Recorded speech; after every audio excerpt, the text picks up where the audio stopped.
పిచ్చి బ్యాచ్ అంతా అట్లా చూస్తున్నారు నోరు తెచ్చుకొని. వీళ్ళు నోరు మూసేలోపు ప్రోగ్రామ్ అయిపోతుంది అనుకుంటున్నారు.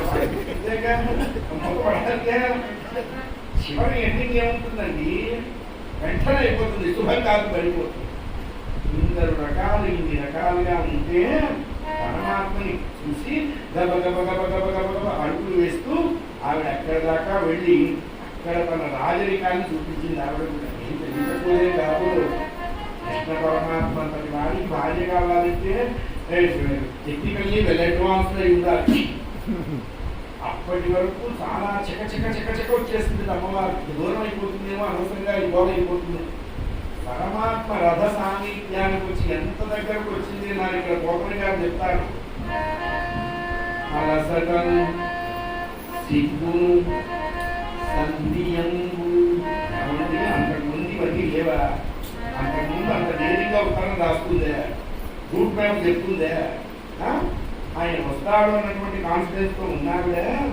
వచ్చిన తర్వాత పరమాత్మ రథ జస్ట్ ఆయన చేయగలుగుతుంటే వెళ్ళిపోతుందమ్మా. మళ్ళీ అట్లా కనపడదు, వాళ్ళ మెయింటెనెన్స్ చెయ్యాలి. అందుకని అక్కడ దాకా దగ్గరగా వచ్చేసి పరమాత్మకి చెయ్యి అందించక పరమాత్మ రథం ఉంది కదా, ఆ రథం మీద చెయ్యేసింది. అంటే దీని అర్థం ఏమిటన్నారు?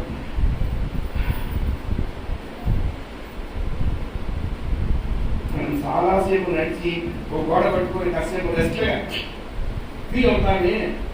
నేను నీకోసం రాలేదుగా, నడిచి వచ్చాను, కొంచెం ఆయాసం వచ్చింది, ఇక్కడ ఇంకా చెయ్యడానికి ఏమి లేక నీ రథం మీద చెయ్యేసానని చెప్తాడు. పరమాత్మ ముక్కుల మీద వేసుకున్నాము, మా ఇంటి దానికి నన్ను నాకంటే మించి తెలివిదారున్నాయి, దీంతో కష్టమే, రేపు మా బాబా ఎట్లా ఉంటుందో ఏమో, ఏమి మనం గైడ్ లైన్స్ కూడా చూడలేదు, ఇలా రెజ్యూమ్ కూడా మనం చూడలేదు, అనవసరంగా బయట అయితే ఎట్లా ఆయన కూడా ఆలోచిస్తున్నాడు. అలసటను సిగ్గును సంధియము తన రథంబు చెంత ఆవిడ ఇలా వేసి చెయ్యి పరమాత్మ కందేంత లెవెల్లో పెట్టించాడు. తెలివితేటలు భగవంతుని చేరుకోవడానికి ఆ తెలివితేటలన్నీ ఉండాల్సిందే. మిగతా విషయాల్లో పనిమాన విషయాలు ఉండకూడదు, పనికి వచ్చే విషయం. అలా పెడితే ఏమైందండి అన్నాడు.